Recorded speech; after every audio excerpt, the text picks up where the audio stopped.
Assalamu alaikum wa rahmatullahi wa barakatuhu, everyone.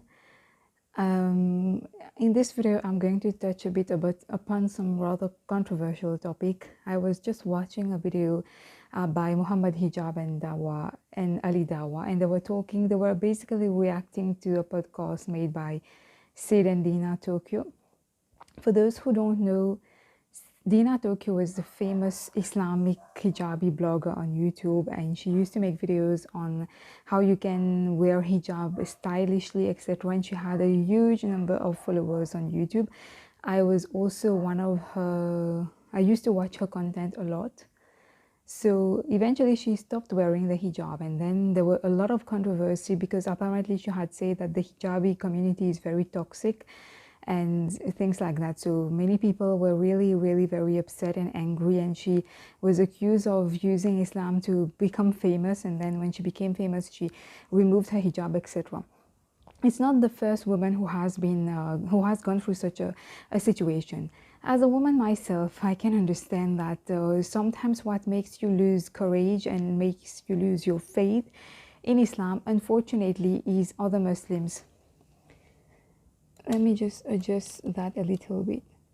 So yeah, like I was saying, unfortunately, most of the time it is not non-Muslims who make us lose our faith. It is Muslims themselves, because Muslims have this tendency, unfortunately, to always bring down others, criticize, be very judgmental, etc. Because perhaps they feel that because they have reached a level of piety and faith, and they believe that they have a license to bring down other people and to criticize and to judge.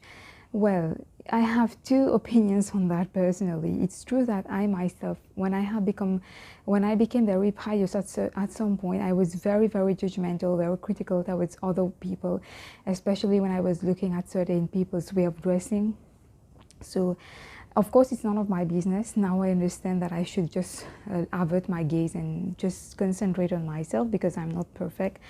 But I also think that as a Muslim, you do have a duty to, as far as possible, you can express you can let someone know gently and kindly, but surely that what they are doing is not appropriate.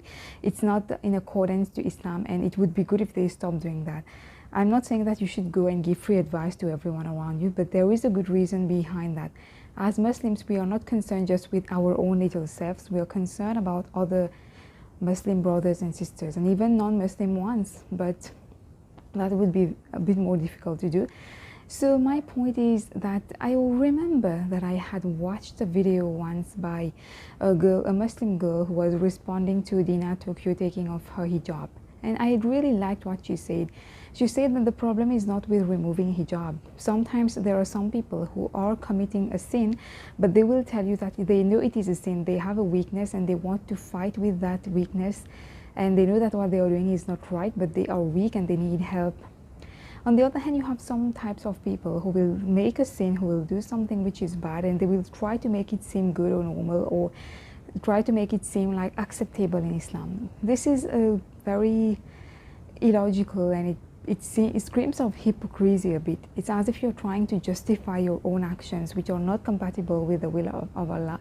Instead of just accepting that you are weak, you have a problem, and just be honest about it. So I believe, in all honesty, as someone who has also removed her hijab numerous times, so that's why I'm telling you that I'm not in a position to judge anyone, and I have committed many mistakes myself. May Allah forgive me for that.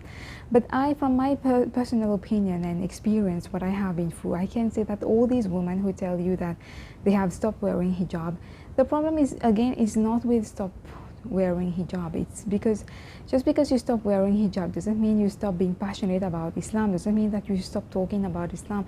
You can use your channel to disseminate more knowledge on the deen and keep on, you don't have to just focus on fashion and makeup and clothes, which is very superficial and very unfortunate, because the Muslim woman has so much more to offer than just these superficial makeup tutorials, which don't make any sense. That's why I don't watch Amina Khan, Dina Tokyo, etc. anymore, because I don't see what's the difference between them and any non-Muslim YouTuber, in all due respect. Also, I think that these women, at some point they lack confidence, they become victims of shaitan, they become really weak. Perhaps they look around them and they see that they need to emulate other Western women. They need to dress in a particular way, start wearing jeans, start wearing lots of unnecessary makeup, do their glamorous hairstyles, etc. And interestingly enough, if you observe the pattern here, it's not, most of the time it's not even single Muslim women who do that. It's women who are very firmly established in a couple, in a marriage. They might be a wife, they might be a mother. So the point is, I can understand for unmarried girls like myself, sometimes we feel like, you know, maybe because of my hijab I'm not being able to get any decent proposal, or no guy is liking me. But when you already have a husband, I don't understand, whom are you trying to please? That's one of my biggest questions. I'm not judging, just trying to understand. Like, you already have your husband, you already have children, so whom do you need to impress with your beauty?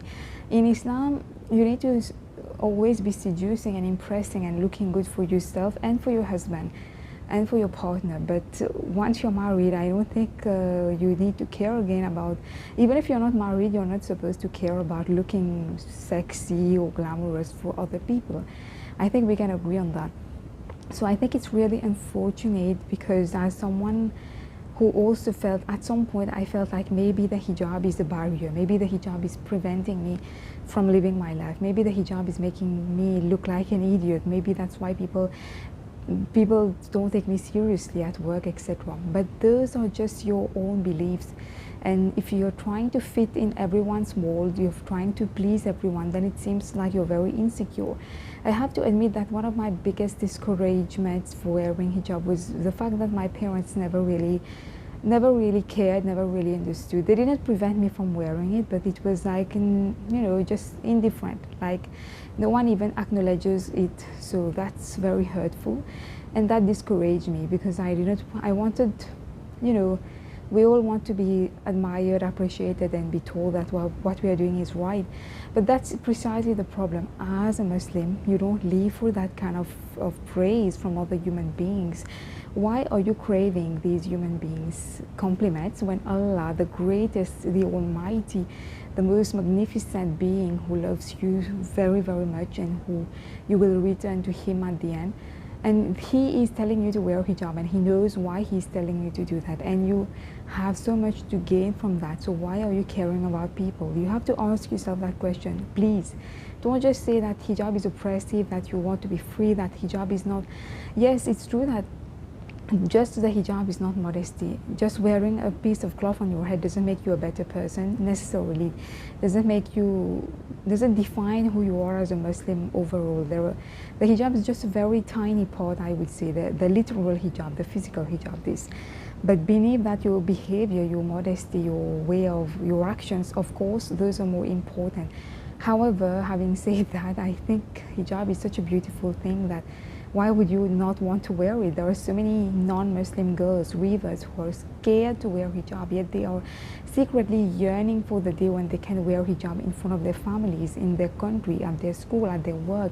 But you have a chance to wear it, so if you have a chance to wear it safely, so don't postpone that decision, please. Start wearing it. We haven't sent down to you the Quran that you may be distressed, but only as a reminder for those who fear Allah.